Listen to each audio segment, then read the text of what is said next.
ఒక్క పీసు ఈ chicken pickle ఉంటే అన్నాన్ని, పెరుగన్నాన్ని, సాంబార్ అన్నాన్ని, ఆఖరికి ఇడ్లీ దోశను కూడా ఒక లెవెల్కి తీసుకెళ్ళిపోతుంది.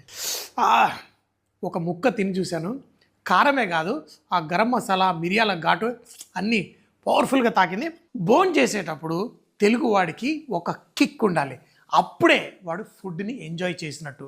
మరి నిలువు పికిల్స్ ఎందుకు చేస్తారు? ఎందుకంటే ఏది రెడీగా లేనప్పుడు ఇంత అన్నం వండుకొని దాంతోపాటు ఆ పికిల్, ఆవకాయ ఏదన్నా వేసుకుంటే ఆ కిక్ వస్తుంది. కానీ సిసలైన పెద్ద కిక్ రావాలంటే నాన్ వెజిటేరియన్ పికిల్స్. మరి ఈరోజు చాలా పర్ఫెక్ట్గా, చాలా టేస్టీగా, ఎంతో కిక్ ఇచ్చే చికెన్ పికిల్ మనం చేసుకుందాం.